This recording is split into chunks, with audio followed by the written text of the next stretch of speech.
Ouf. Fait un peu froid là. Bon, bonjour. Je pense que si c'est bon, je vais même chercher une café là, vite fait.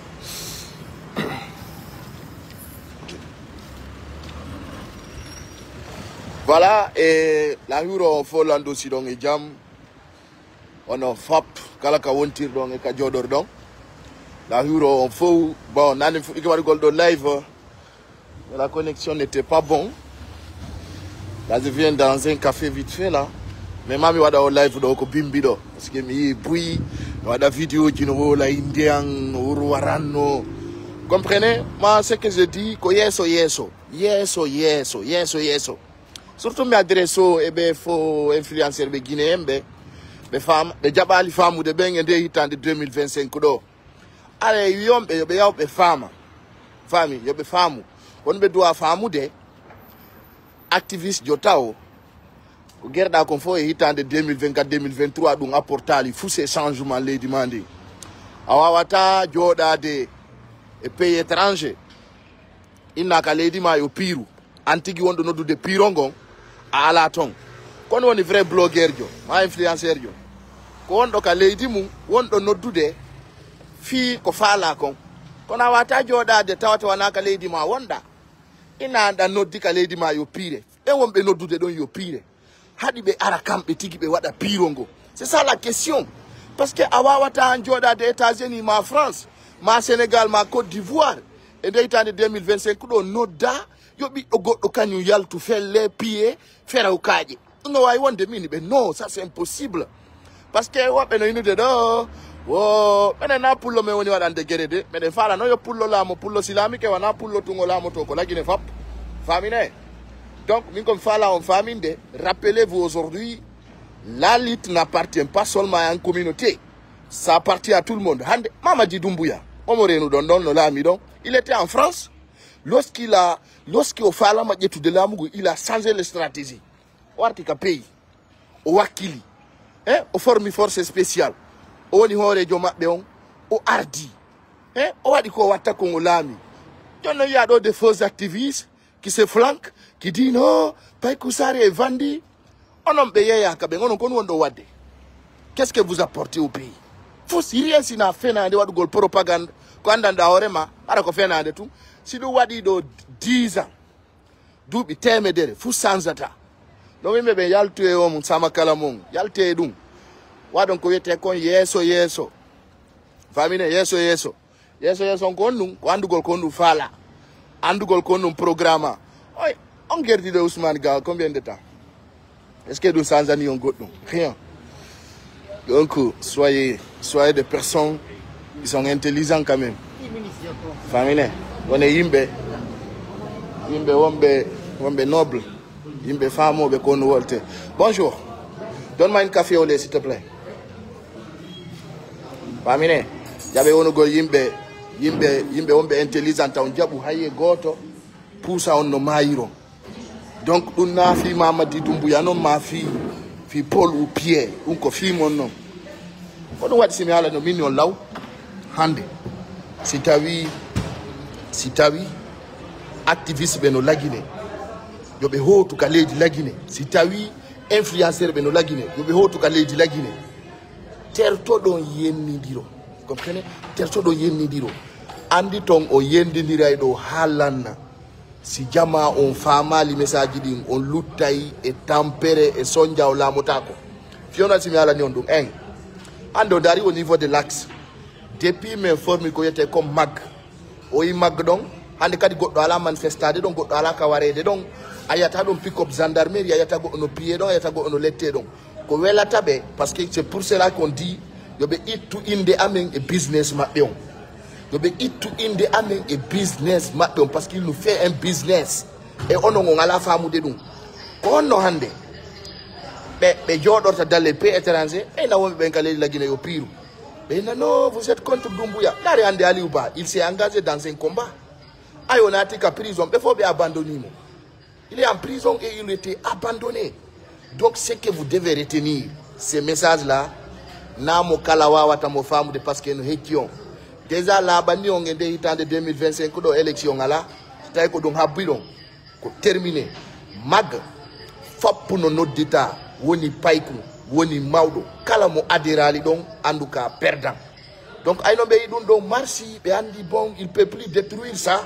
Maintenant il veut accerner général Mamadi Doumbouya comme oui meden wonani acte jidi o fokintini din hara pullo daday o danda ono do yidi fulbe ben kon do yidi ko be mayata kon ko dum wela taw ko nande wonanede do 3 personnes fait lama 5 personnes fait lama 10 personnes fait lama ko dum wela taw parce que ko dum woni objectif mon ngon mais famille non on business mon don on business mon marsata ci tay kay non do mari activiste be ma blogueur be ma influenceur be diabe ka ledi la Guinée ine yo be hotu ton. Oui, c'est bon? C'est bon? Un café au lait. Vami, il n'est pas tout ton parce que les sous-sata, les sous-sata au tout de ton. Quand on campe, les fala on engage, comme on dit, on de 2025, on va tout changer. Nous, monofala, il y a la position mofala. Vami, mag, on de wonde réel. Wana sukabe ya be woni tong ono tiko yani horemo donc onon do jodi do ngina yi CNRD Mamadi Doumbouya odongo moy on don o wawi on famude o wawi on andande peji di fokintonde kono onon do welti ko kopperu don ko Alpha Condé dum don ngino ça vous va parce que c'est à votre intérêt ino wela on parce que donc et on yejitino Alpha Condé ko jelo wari esimi do ande don kopperi Alpha Condé Alpha Condé wardo fulbe njelo Alpha Condé soki do fulbe njelo Alpha Condé anyando ay fulbe lamu do nginna do Alpha Condé on terto to koperugol e lamu yangu fami on terto to koperugol lamu yo maraba on terto to koperugol e lamu yangu fami ne finon mene wata on de contre Doumbouya pourquoi fi on Doumbouya wadi men hein ni men fami la ni dum mono fala yo fetu fami kadi 90% fulbe ben e fami kambe kadi kala mo fama li dum mi non ko mi torto jamao dans ces vidéos donc concernant Doumbouya donc concernant général Doumbouya c'est-à-dire ça concerne notre communauté andite e kono ardine hakil so jabale ardingol hakil ko ni perdir den tabba Mamadou perdu den tan Sirajo Diallo do kadi on yi lawo be fokitini en perdi golle hani onon do jogiti même esprit depuis 1958 à nos jours be wi ko bernde nafi o ko papa son wi onon on sanzata be soufi nay on vrai har hay kaleji la Guinée don ko étranger wonoto hande ko doit don famude o blogueur fop ko ndo yiwde o influenceur o parce que be jodi dans les pays étrangers ande on to LCC on to Habibou Marouane on to Fodinke Mengue on to Billo Ba en activiste be donc on to be yaltoy et dites-le terto don fenande taw jodo ko yimbe be problème parce que vous êtes dans votre coin il no ngono yimbe be non tout va bien naya mono mi goto mi nyama nae mi hande mi nyama na politicien jo ay 100 francs 1 franc pour fandu de ala politicien jo Guinée mo mi nyama ni 100 francs ko non happy yo goddo soutenir fi yon yaru yeso mi ha ala mo mi nyama ni 100 francs rewa politicien jo ma goddo go ko dum mi wola kala ko mi fala mi goddo batala ngunduko ani kombo mapi ko jogani do goddo mi nana kay do nginna do e ko yimbe ben woni fima kulle den wona tafi goddo goy si yimbe be wona ali fima kulle den wona tafi goddo dum kadi ko clair kono min ko faamu be ben ko ben wawata wonde fiyan wana fulbe be gayna na hore mum bende min ko fulbe gayna be hore mum andube ko fala c'est-à-dire on fait pas la politique avec la haine famine min na fulbe be famata bende mi fala famille la ngandi non on tawta e gol lawol ngo mo non wolandi do on ngara ha tawto ngol andon ko ngol woni gonga kam donc ça soit clair taw jabu godara male gansa on fenana on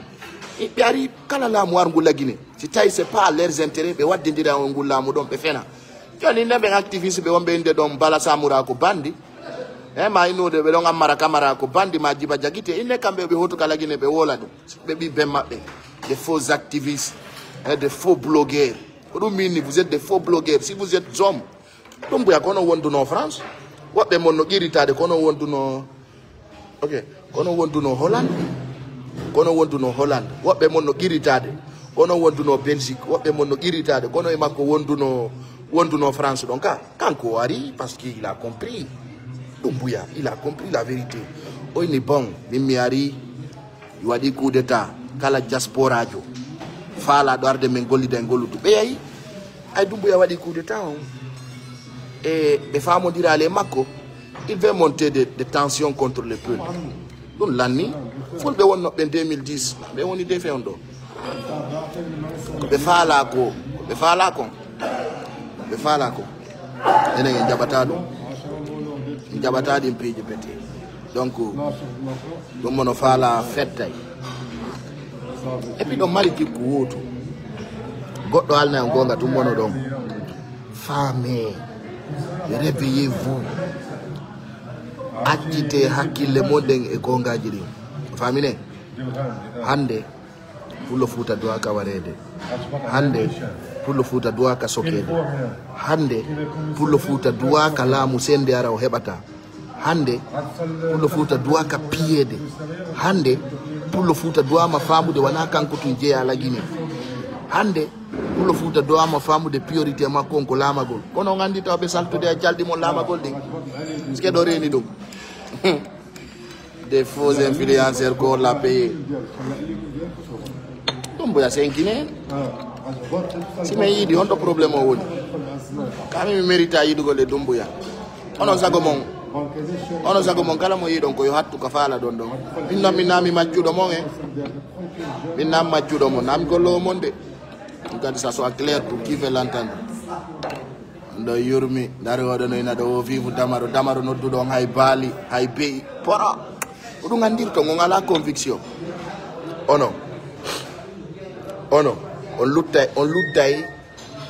luttay jokkugol yimbe inna vivu kari ono do dabba tuyo yimbe wadu on c'est pas bien tagado taw jabu innu gol kari innu min wonu anta jabu de won gol goddo voilà mais nous on s'en fout de ce que les gens pensent hein une femme mais ko dum ngandi merci pas ton ami je suis pas ton ami moi c'est Mohamed. Ok, ne m'appelle pas mon ami. C'est quoi ça? On a foutu mon. Je ne pas notre land mon ami. Tu vas voir. Fala donne on va essayer de désabonner. Mais forçant rien absolument. Quand la fala de désabonner, on va désabonner de ya. Il y a mis d'habitata go de fido.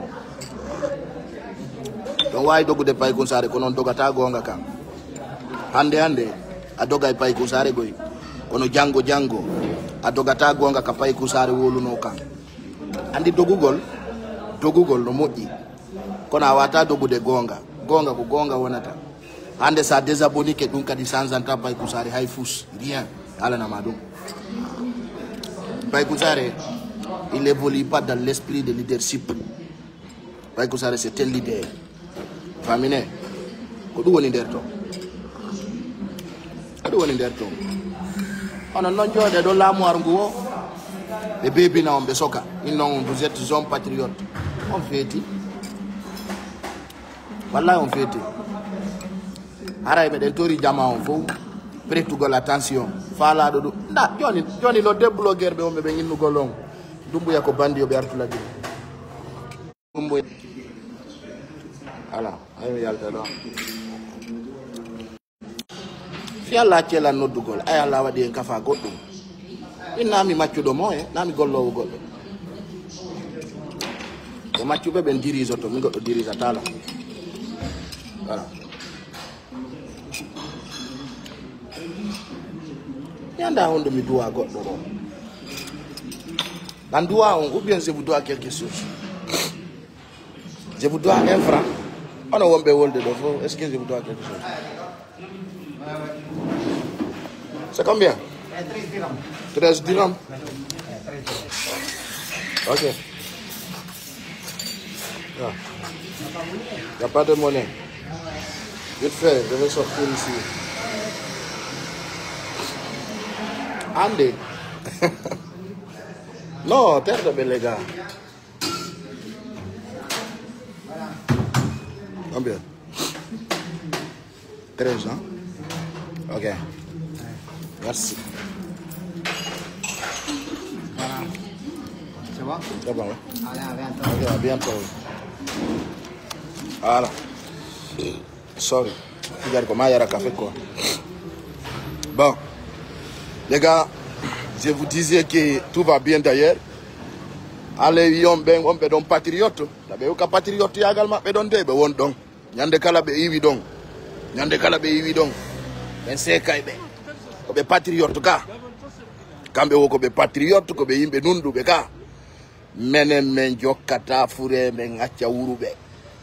Donc aray kadi la weltano tous les uns de l'axe d'avoir compris notre message. Men jokkata maybe men acca wurube. Nana do be inna. Yimbe warama, yande o yimbe maye. On kono woniri.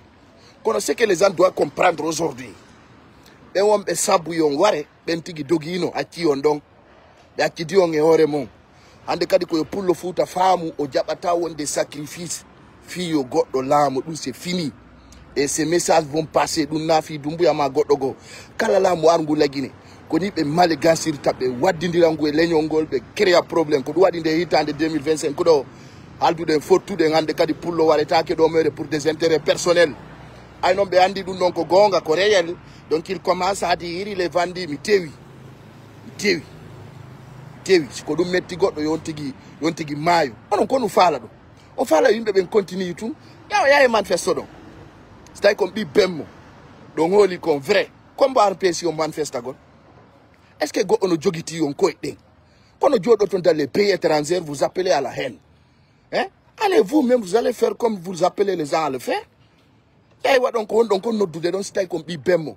Donc on dit que vrai vous êtes des activistes. Allez faire ça en Guinée. Donc vous étiez ensemble en Europe.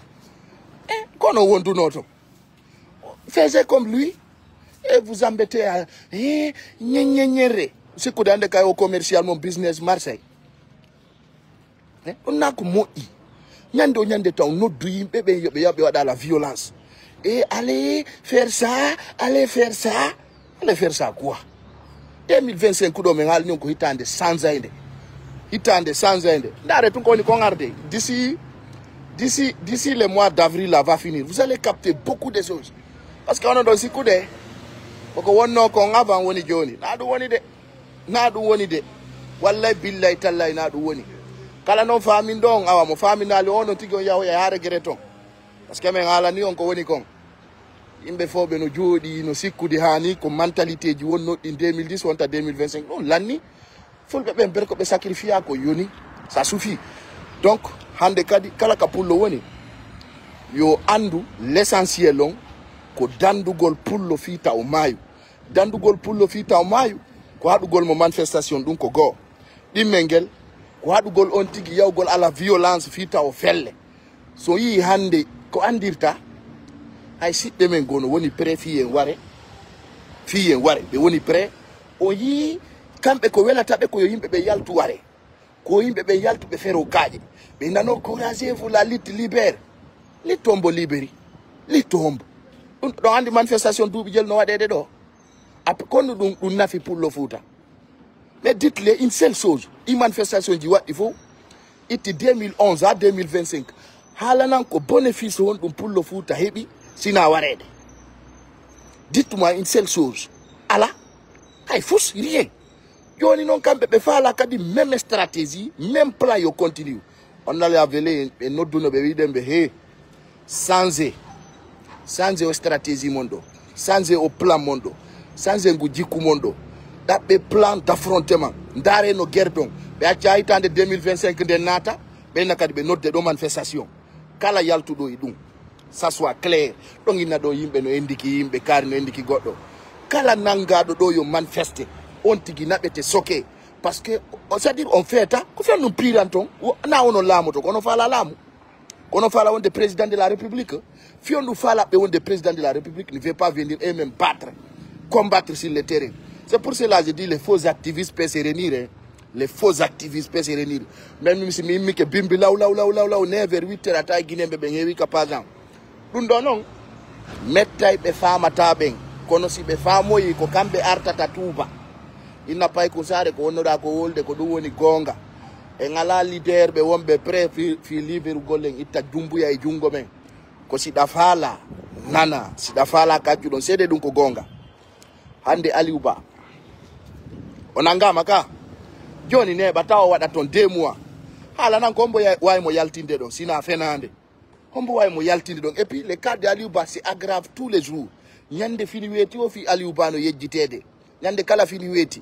Hein? Tu as un namado en bon, à doua Kassanzo de Avi, minimi sali. We know that I no got do yaltu manifesto contre Dumbuya, mi pa kusare. Mi wano 2000, je l'ai fait en 2000, en 2022, 2023, 2024, million 2025, tout va changer. Quand on s'y connaît donc Fernande, tu connais donc Fernande, on a Fernande non, donc gonga non, réalité. Hande kadi notre combat, kondaru gol honno pullo futa dadir tara waraka. On do walo de bengoji mon Europe. Don walo de bibe mon Europe beno yade l'école. Idon nyamude don yarde don walade, tout va bien. Jodo donc about téléphone di mo ino gal allez combattre. Il faut qu'il se dégage. Kono Dumbuya yari sano. On ko yon type donc kado sikude yimbe ben ko hudabe mo. O sikude jama wala barki. Kado sikude yimbe ben kanyu famata ko wona ko wolede. Stay ko ngal holor don. Yaltende Fernande kala tawdo non Dumbuya ko fojo, ma tawdo wona na Dumbuya, yon tigi arti la Guinée. Wada ko Dumbuya wadi ko ndalen en suma senkel lanta on tigi. Aliuba ka wonno don fendo wonno wadde combat makon, en fo men en supporti. En wadi ko awden Kongo so kama en jodi ken fanki, honno kadi poussir ton bibbe yimbe innocent yobe yaltu manifesto contre Dumbuya e hore Fernande be felle be ware ara kadi ko yon jodo don e inugal be warani en kadi ndaru ko be wadi dullanni kala wondo e der din programme ko menen tigi indicata on tigi fiyo be yawbe nangamo be seka mo hawo nantondira ko du wonder ton donc dun nafi alla non nafi yo goddo welto ma mono ma fi yo goddo wonu reconnaissance ou pas. On est fatigué de vos propagandes, de vos manipulations, on est fatigué de vos c'est-à-dire yimbe be ronkani on de penale mon koni kadi ardon tang Alpha Condé créé don penale ou kidir ko dum hadi Alpha Condé wadugo hay fous rien absolument waddon dum non kadi si kon kadi on are wadon dum do e nde hitande do waddindirongi Dumbuya e fulbe ben sonjo jamao mo décidi wadugol dum be seka mo ara mema tala Guinée kadi dum non hay si ko mingo hay si ko min o dari do yeso mondo même si c'est moi hay si ko mi parce que mi alni nde hitande 2025 nous serons des hommes intègres qui défendra que la vérité. Nous ne défendons pas l'intérêt d'un homme. Si nous défendons ton intérêt net goto, à ton intérêt peuple, si on ils don't want qu'ils défendent du golden Fernande donc, yimbe ben ware, yimbe ben piller, yimbe ben watine, yimbe ben wade tout le mal. Vous êtes pour et d'accord et déterminé. Kono on wakilaki femme gol, femme golande kadi ko hondu woni en warde. Kon fion wona de waranede ko fion won den pilangol en pila ni Ousmane Gawlo woni ministre hande on to yaltitani fop yi tay ko fo on pira nay do kadi wobbe go fiyo be lamu be yalta be wada on pira no Mutaru Diallo woni ministre on to yaltani on fop yi on pira ni hande Ba Ousmane woni ministre on to yaltani on pir Mamadi Dumbuya odo ko menen tigi woni jabata e wadinamo fiyo pullo wonu ganyo makko ko menen salli dum hande kay c'est terminé on barrière barado donc men ittemo o fami ko wela tabe andi manin hande o maninkajo no mayani do kaso fofana hande o do maninkajo no mayani do Damaro hande o do maninkajo no mayani Alpha Condé hay goton yiyata personne donc ils ont compris la vérité min comme neɗɗo wonɗo conscient yendidirta e neɗɗo min na affaire yendidiro addina e réseau kala waɗo blog e aduna e nder Afrique de l'Ouest ɗo mi wana mi woni guere mon o min noon ay komi pullo siɗɗo mon min ɗon wawi arde wolo mi kala ko faala ɗon kono he ɓe wi soggayɗo ronka e maygue min ay yennuɗon lamma yennuɗon nena hay dekkuɗon beere min o so stadarade yeeso si tawi kon worɓe don andi don déterminé do yidi leñol pullo frontière ala hakkunde mon e Dumbuya kala kupudo biye woni kala ko yuruda yaduna on ayuta e Conakry a watta l'air sappo ara uti Conakry mi la Maroko do mi sudaki e ko hunde labunde ko men sali kon uyo mi andu nogoy mi hala non mini 2025 vous allez comprendre duna o combat na affaire Doumbouya ni terte dum itte Doumbouya o programme parce que ato Doumbouya la mede hari den warede Doumbouya taw pour le foot no warede goy ko tan Doumbouya do men gerata fita pour le foot ware fi intérêt des hommes politiques dum c'est fini dum mono fala mono to ha fetta I mean andi taw min ko mi weltani Allah no wari pay kusare wana toroto do ay goto vami kadi mimi do jeji kala mo yida la yo désabonné kapazan do ça ne sert à rien dans la vie ça ne sert à rien parce que min fi do ngaboni kapazan hada ta mi nyama hada ta mi walo hada ta kadi yimbe ndara la déjà mimi da tampudo abono e pazan on tampudo min déjà si da tampita ida huda ala barki anda on to adna fokitiri mi da abono da kapazan ti pete désabonné et partir parce que pay kusare gonga makko kan gonga kan ansa ndara li burdo mandara ila c'est-à-dire min hay naari no darde lan hay porto africain be jeya kay lagine no darde mi do widi dum foka min na joanno ne gonga ko dandata kolle min na goddo mon défendu de ko leñol langol simi andi ko dum do woni be warde mi dabbiti am andi ko dum do warata on inna on ta wadu fi dum do fi o mayo sa yahoyi amayo yi hare alaka inna goddum go kon wona don contre Doumbouya ondu fi on mayno on tertomo terte Doumbouya terte mo jokko haaju mo so wallata mo terte mo fita warwo ay non don inni don huda yaay darto don mo après 3 mois 4 mois en yewta e quarta ko andi mi hala no minni parti ji politique din dilanda à partir de 31 décembre 2024 sikku don ko fenande on yi ko ni ko fejjude ka Doumbouya odo kadi menen meden souteni itti hamdallahi haka belin goddo fere ta ko don hayre men fala ka yide don pick up wal men fala ka yide go ono pied don men fala ka yide go ono nanga don men fala ka yide goddo no détruisa don men fala ka yide don patrie générale men fala ka yide don no jetta en otage hodube don e on zone don be dada be danda tanke be bonna ko du woni der ton ti tay politicien jogono wodi mo holor don himo noddita lagine yon tigi aru si on tigi ari kanko e Doumbouya be jodo be yewta kambe dido fa ko Doumbouya marilam ko kanko fa lalam yara be yewta ma be dara onno be gerrita kala méthode mo be wallini tay ko nafo lagine foppu ara e soutena kono non me wata soutenude yo biddo goddo yaltu fere onon hidon jodi Amérique ma France ma Hollande ara be yano letto lagine moi même en personne je peux pas m'asseoir à Dakar j'appelle à la violence qui ne marche pas kono wado ton do ko me wadali mais inni tout va changer il y a des faux activistes dans notre pays wambe no dudeina yalte manifeste donc yimbe be ngacca ndaru gollo onon ben blogueur be il faut dire je mettrai les mains sur le Coran kala yaltudo do hande kadi no wola do fiyo kaaje fere ma fiyo yimbe nange ma fiyo pire ullani parce que yimbe ben doit ma famude ko wana na ko mayede wana do woni important wana si politicien be wadi stratégie ndare taw ay politique guinéen be wana soudé ay do je vous rappelle qu'on était quoi nos forces vives. Il y avait toutes les unités dedans. Et on a ça à Koritonka parce que on a soudé, on a houdé wotere. And ça dit qu'on était comme union sacrée. Et il y a des mojobere donc à qu'on a belanchori. Hein? Et il y a des politiciens mais faut dogi, faut pour dogi. Quand elle a tabé, et quand arrange ta politicien mais ben quand il nous goyo pas ko yal tout sur na pine, pe ya fait la gaz la kirimo zen wara yimbe ben. Ko no wela taon parce que on non arrange be. Donc mais il y a des cas dont c'est fini. C'est fini, c'est terminé. Donc, on commence là. Yo no mono fala ka wona de Doumbouya dun na haju men parce que ne ina goddo wona Doumbouya wala ta wona mo. Fami, dun do na woni important. C'est-à-dire si da fala wona na Doumbouya si da fala acha don Doumbouya c'est un Guinéen comme toi. Eh, nyala non. Mimi sanza tagwe mentalité yango. Moi je suis pas là pour rendre erreur à personne. Maintenant men arata satisfait Goldo. Je vous dirais que il y a une négociation qui passait en France. Négociation one no France que je vais vous dire. Yala na one négociation. Hande porto be jabata jokugo leader jo moi la conviction goy. Hande sandari France wakila ki perdu gol la Guinée.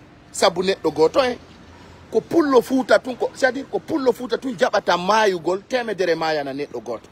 Ko pullo futa tun mari on mentalité. No doit s'enjouder. No wawata s'enjouder e nyalla, do wata s'enjouder e minute. Ko pullo futa tun mayanta neddo goto temedere 100 200 400 500 maya haram ko fala don ko wadali on c'est tellement honte Je remercie ici en passage le grand leadership de Ousmane Sonko. Oh oui, c'est Sénégal, faut pour maï. Ming Ousmane Sonko, mi la moto Dakar. C'était la vérité. C'était la vérité. Kodou mettimi. Fulbe no wari etun fenande. Wona be warane de ben no watiore mun de femme princesse. No jodi no fanki. Min nande kay pullo mayata. Si goddo sikki dum waday ko fenande. Dare maninka be. Si be mayande do Alpha Condé na fo be jodi ka mabbe. Les sous de Fodé Kariabe mayande kasori fofana.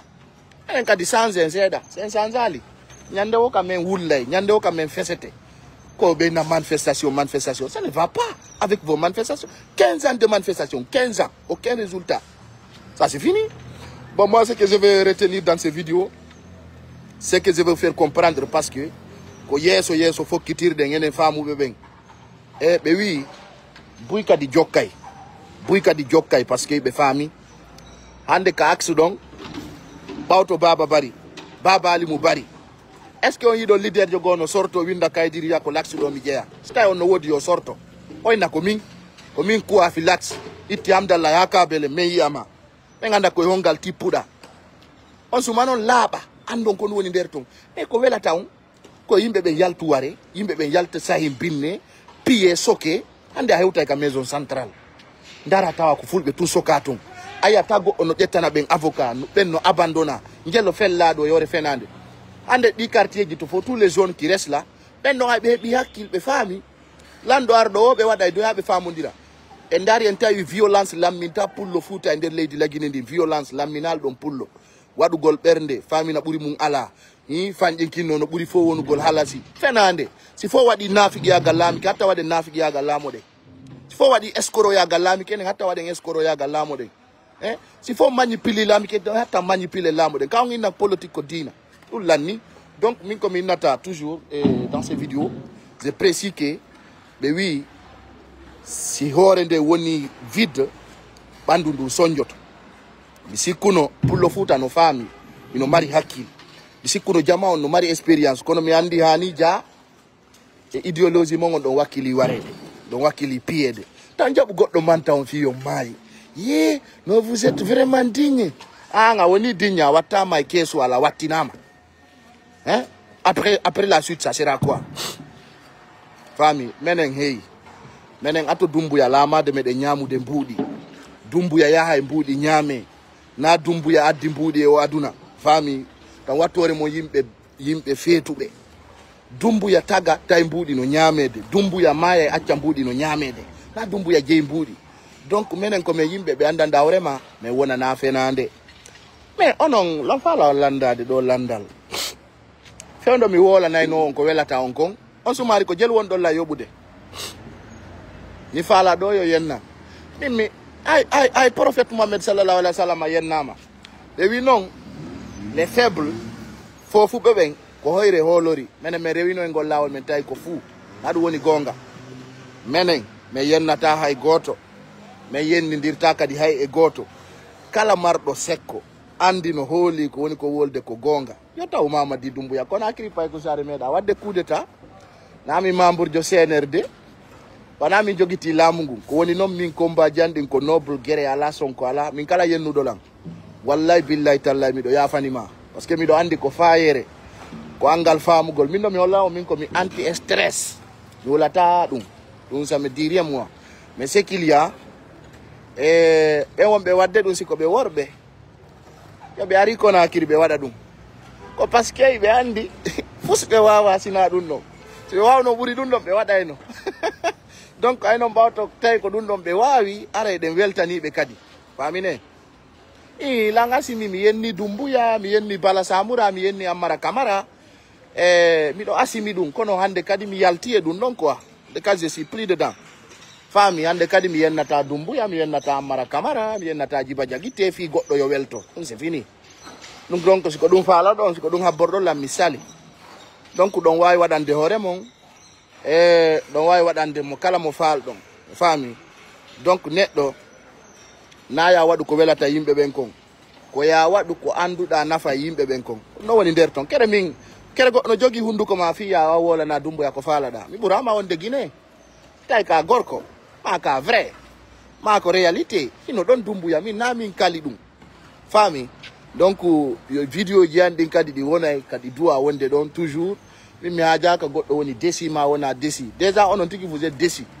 vous serez déci pour toujours parce que vous voulez pas la vérité tagado si jabata gonga o luttay e manipulede donc moi c'est que je vous comprends pas on don encourageande yo yimbe be yaltuware onon yi don jodi donc ka koyengo mun don connecti hein et moi je suis fier de ce que je suis très fier kadi haray kalax la weltani sukabe ben ko be fami kon inshallah en wada team force une stratégie encore plus fort fino dadiren dandiren yimbe memben ko do wadi hande liton mena meden andi ko ndum men visa ni meden andi kadi ko woni on bura alla sobe goy on bura alla sobe on fami kini tun ko non susare du goy on susare du de ngandi ndiri ko fion dogande ka leydi parce que susare du donc vous êtes pas homme.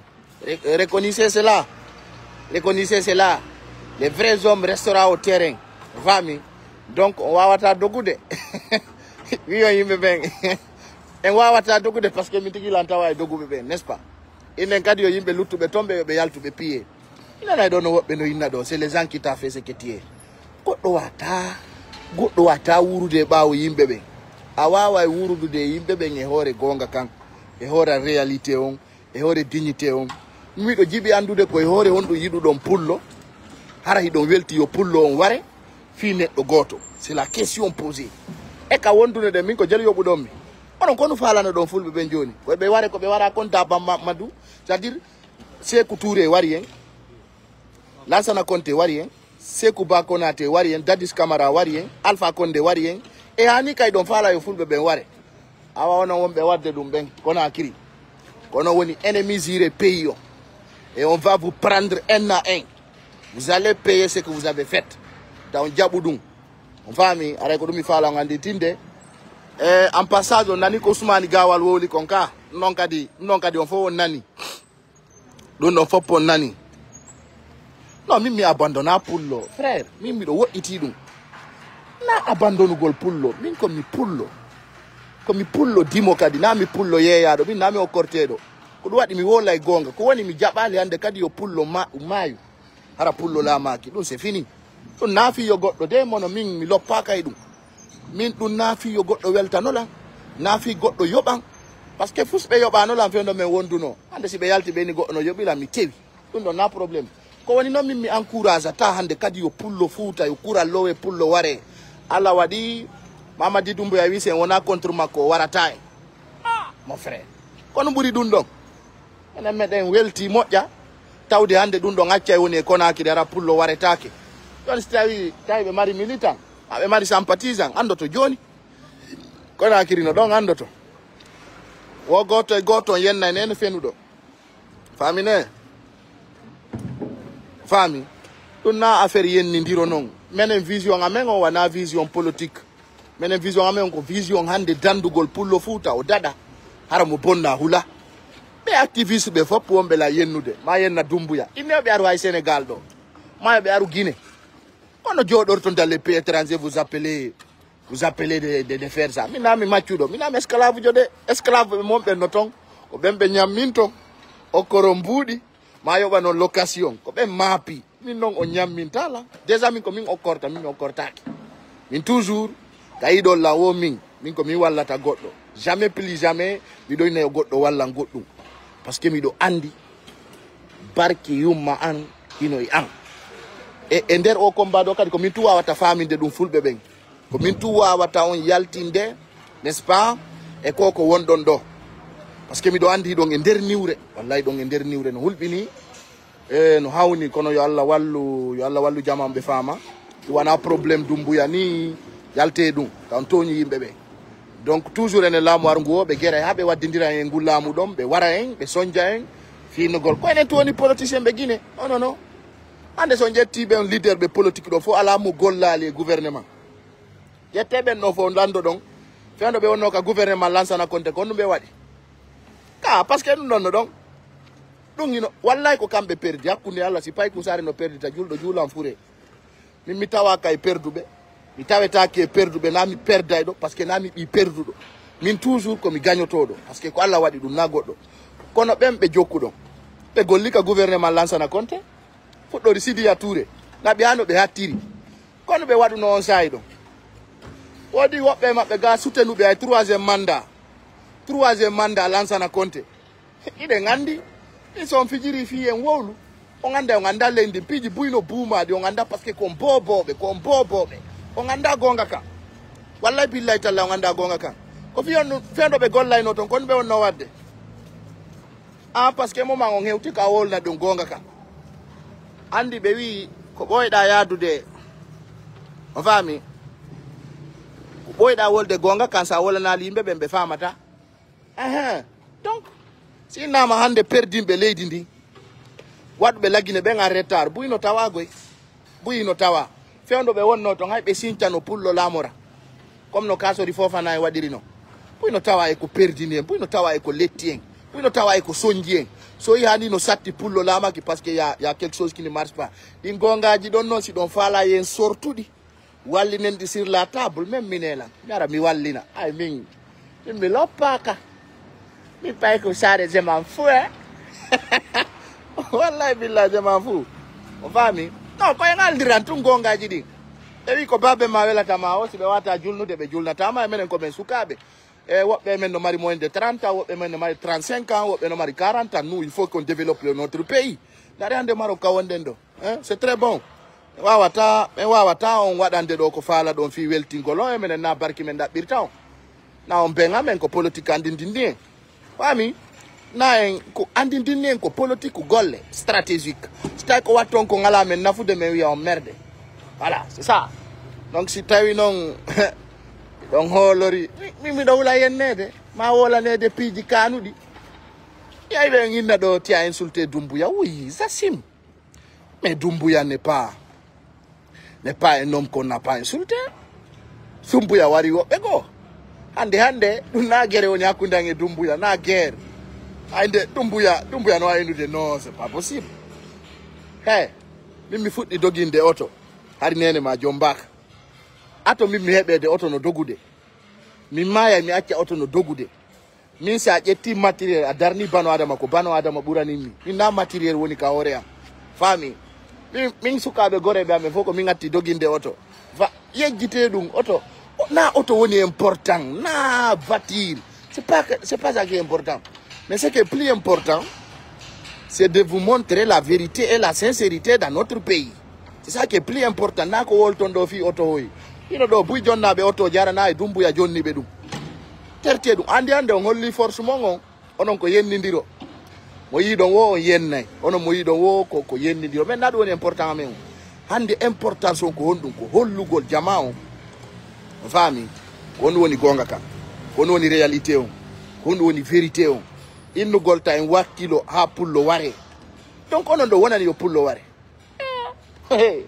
awa en soofi dam tere ben gollunkum général Doumbouya Alaji Mamadi Doumbouya en personne wolana numéro paɗe ma ɗo mi sodanama ɗo suliyewal moƴƴalle veste ko wattoɗa ɗum inel dortama ɗo par ce que ango men andi si min multima min famodiri e ma o gasa ka jonna men laamu quoi a yango au moins an on hiɗa yiɗi fulɓe ɓen seeɗa sina fulɓe ɓe faalaka famude ɓe faami woodi fulɓe ɓe haɓɓiti ko ma violence mene meɗe wawi suudade fenade nana men fulɓe ɓe ya maccuɓe de woodi maccuɓe ɓe ɗayino ton menen na men macca enen gomen fulɓe donc ko maccuɗo ɗaynete pullu ɗaynetake menen goto wata men yilidira men wola penale yo Alaji Mamadi Doumbouya wolanam numéro paɗe makko comme andi numéro paɗe Doumbouya windanammi ka commentaire daranamo ɗo suliyewal moƴƴal n'est ce pas ko watto waɗanamo veste mo 60 ɗo mi naɓanamo n'est ce pas c'est bien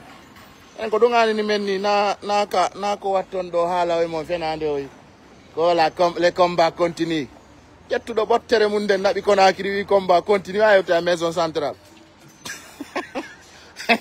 ɓe bebine ha confirma onon ɗon hulɓini hande meɗen faala leader ɓe sukaɓe faala leader ɓe oɓe Ousmane Sonko leader ɓe wowlay ɓe waɗa kono hay hiɓe dogi ɓe susta Doumbouya a yiyay ɓe Doumbouya no ɗo tun haray ɓe dogi woɓɓe hay pays ji change sabu tun wiyama CNRD no coopéri e ngol laamu ɗon sabu tun wiyama awa Dumbuya e ɓeɗo no coopéri de ɓe dogi leydi ɓe yahi few ɓenni ɓe wonata ɗon wo par ce que Dumbuya no ɗon o kala yennu min itti ɗo kala yennuɗo Dumbuya mi redresa e on tigui ha o wona tapi par ce que Dumbuya hande kadi ko jeejeteɗo ko Alaji Mamadi Dumbuya jeejommo multonmo famodiron onon mo yiɗo wo ko guere onon kala mo huwodirɗon on famodirali ko gagnemo et je vous rappelle le 5 septembre enen fof ɗe ganduno Dumbuya na kulle wari ko yimɓe o wari le 5 septembre o nangi Alpha Condé kono ɗum ɗon en ganditano ko ɓiɓɓe goɗɗo wara nde ñande gandano ɗum enen ari ɗen welti arɗen kellanɗenmo joni ay woniral no falira ɗen noon joni il est bandit il est bandit bon y a pas de problème on accepte ça ɗum ɗon fof en faami joni noon ko honno kadi falira ɗon onon wonugol mone oya en guerdi e makko duuɓi tati ɗen guerdi ɗo e makko e ronku feere joni kadi ɗon haɓɓitiga hani ko yimɓe ɓe ware winde numéro paɗe normal onon kadi ka oɗo wo 80 min yalɗen paɗe ɗon paɗe numéro 55 ala comme andi numéro paɗe général Mamadi Dumbuya mi sodanamo paɗe mi naɓoranamo ɗo ko watto non il faut savoir dialoguer wala nela numéro paɗe Alaji Mamadi Dumbuya en naɓanamo ɗo paɗe ko ɓorno minen min ala mone hay goto minen ko fi no min hettira tout laamu men faala way mi change mi change hay oto an on si pani mi change min hay paɗe simi wattiki ha si lanni mi change min hay paɗe simi wattiki ha boni mi change hay conci si tuuni mi change min hay keppi si tuuni mi change mi change de mi change min son chanzata min miɗo change jooɗi min si tawi onon on changeali on heɓali hakkil changugol min miɗo wawi changude mi changina yimɓe goo kadi voilà min ko noon minen onon o ñaama e ñiiri e tewu ka mum ñaamum futti inno luttuɓe fof ɓe yo ñaamu ñiiri e ɓowro min changeaye min change net min changeata hara ɗum ko fi hombo hara ko fi tawon ɗum waɗa fiyon welto fiyon innu meɗen kelɗi fiyon innu menen ɗon hakka ɗum no fof ko fiyon innu menen meɗen woni fidelle mum hay son gaynata min change o yennidiro min tago itte inde an e nder ɗum nan itte inde an e nder ɗum min mi haɓidata e laam hande kadi c'est fini par ce que ko onon laamiɗo o wana kala ardangal hay pullo Fuuta laamiɗo ko onon attoto yaltude waɗa guere on yaal Dakar ni no nantodira merci beaucoup o numéro 46 noon kadi ala ɗo ko 45 minen hatti ɗo o faala men waɗugol probléme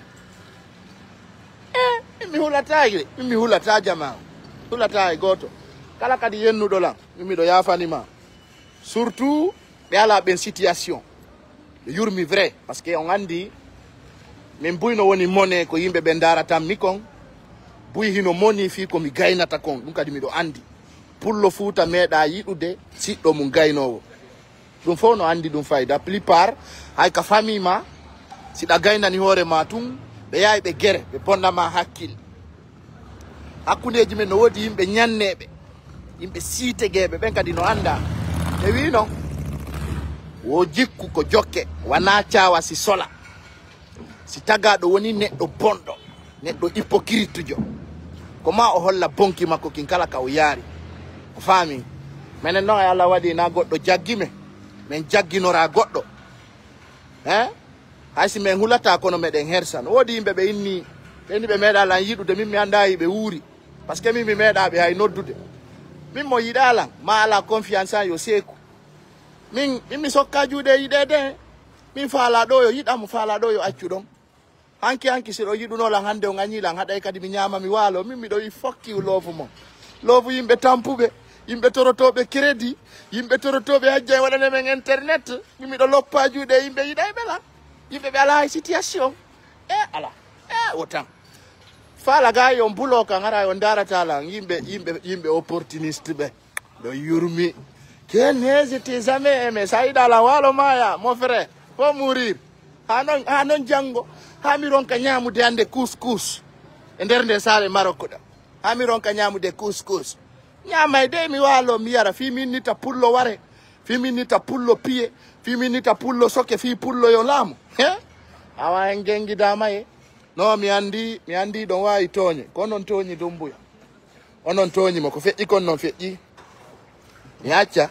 mi accatade mi acca adna lannali mi acca fi yon tanke miɗo jokki ha mi acca yigol pullo no ware Konakiri miɗo jokki ha yigol hara pullo mo bonna hula ɗum yo welu mo mettata kadi noon ɓen blogueur ɓe holorɗon ɗon ɓen no andi ko mi woni baba maɓɓe kamɓe ɓe andi ɗum kamɓe ɓe andi si min joɗɗini ndare he si blogueur lagine on fof hawtodiri fappu hawtodiri waɗi live payku sare waɗi mi pari mi ɗannini yaye ndaron visibilité ji ɗin ko ɗon ɓe andata ko hombo woni hombo min na fenande de min ko Guinée foppu jentimi ɓe andi komi wolta konko gonga ha fenande minen komin wallu ñande o ɓe warani men bambe to T8 ɓe wari T5 ɓe wari ɗullanni hande kadi meɗen inscrive de yimɓe min jeeja général Mamadi Doumbouya ko yo ɗum ɗon accu yimɓe ɓen waretake hande kadi de siko ɗum goɗɗo faala ma siko ɗum woni faale mon o yimɓe naafigiɓe escoroji onon kon vrai yimɓe ñanneɓe onon on yara ƴiƴam bano adama no ɗon hulɓini onon on dekka e ƴiƴam goɗɗo min lira leer ɗum komo ñammin ton yarnon okkoron ko ɓen wolanton ɗum komo fawti ɗon walla yoɓon ton location walla mo waɗan ton goɗɗum ko min nami maccuɗo kuwa en fen andi kombo mapi yo weltane ko macca andi macca toujours ko ma yaha mappino ma waɗa golle ɗuma si waɗa ko faala kon min ha hande mi ñama naali leader jo politique hay san franc nana ɗo woɓɓe no inna ko leader jo waɗuma goɗɗum fenande huɗande min ko sakko an ɗo ma busla ay ko hunduko an in ko waɗimi ko min ko hunduko an ko ma bus ayala jiije timma min goto waɗalan kon woni kon de moi je vis pas grâce à quelqu'un min ko hunduko an ɗo ma bus kawla min ko waɗimi ko mi woni kon ko fulɓe njelo watta vidéo ji fulɓe njelo watta vidéo ji ko njelo darata ɓe ya ndaro ko fulɓe njelo watta ɗo vidéo ji waɗa live ji ñande o ñande moi je ne dénigre personne hay goto mi aybina ko gonga woni on yiɗa andi goɗɗo si yiɗa gonga o sonjoto o ɓittoto ko ɗum haɗi pullo lamagol ma yiɗon gonga quoi ma yiɗon gonga min je suis pas contre Paul ou Pierre fami hande ala ɓurɗo la yiɗude yo pullo laamo kono version mon ɗo pullo laamo ta koye ɗum kadi taw jaɓu goɗɗo revina on e fenande revingol on fenande ko innugol on goɗɗo waɗay ko waɗata ɗum no hulɓini taw on jaɓu goto jenna on faux espoir ko honɗum faux espoir ko andanda hoorema hara ko innugol on hunde waɗay wano ko woni noon innude à partir de 31 décembre haray transition on lanni mi yalti min noon koko mi yiɗo ko fenande je vous avais dit ça sikkuɗon min komi woni fenowo on tayle koko mi woli ko woni gonga kam min noon koko mi yiɗo le 31 décembre 2024 ɗum wana ko woni laatade yimɓe ɓen yahi ƴetti vidéo on waɗi comédie vidéo on jindi 31 décembre hewti on yiwno goɗɗum awa fulɓe Fuuta ɓen kadi yo faam ko wona kon yewtede ɗo e nde hitande 2025 Mamadi Doumbouya o fokkita o yaata min noon miɗo andi mi haalani noon kadi ɗum waɗi on duwama faminede konko wonɗon mayande ɗon ay ko mi hulani en o yi kon ko feƴƴude Burkina ka o yi kadi mi haalanno ñande go gorejo amme ɗe yewta fi o militaire jo wonɗo Gabon on kadi mi haalanimo minnimo he ɗum ɗo wata wonirde ni o yi ko bimbini ga hay 1000 personnes naatiɗo yimɓe ɓen fini yimɓe ɓen no yiɗinmi jama no yiɗinmi ɓe fini partagé ko on ma accepté on ma accepté sooditila ni miɗo ñaami mbuuɗi miɗo ñaami mbuuɗi mi ala hay fofude mbuɗɗin no naati e becce ɗen ha hino heewi tew kono min ko mi humpa tun ko jali yoɓuno ɗon mi onon kadi onon ko jali yoɓuno ɗon ni buuɗi no naati e becci ande ha no heewi tew onon mo yiɗo wono sooda kala wolan ɗon gonga ɗon sikkude hande ka yimɓe ɓen ko maccuɓe c'est fini fami donc ce qui reste clair on andi kon duwa ɗon famude c'est à dire objectif on nahay ko Doumbouya yata kon ko si Doumbouya yahi est ce que ko pullo laamoto c'est ça l'objectif ko ɗum duwa ɗon famude taw c'est à dire min mi haala ni non haala ko non faalaka famude ayi onon na ko faala ɗon kon famugol faminte ɗon je vous rappelle si Doumbouya yahi foti ara ko pullo laamoto on nanali ɗum on famali ɗum minu non tan Alpha Condé waɗen gere men on kono har si Alpha Condé yahi ara ko pullo laamoto ɗon kadi on nanano hande Alpha Condé añan ɗo pullo Fouta laamu gañiɗo mo dans les élections libres et transparent on ɗon on Alpha Condé jo ɗon añan ɗo pullo Fouta laamu foppu no andi on ɗon o arti hande o coopéri au niveau des forces vives Alpha Condé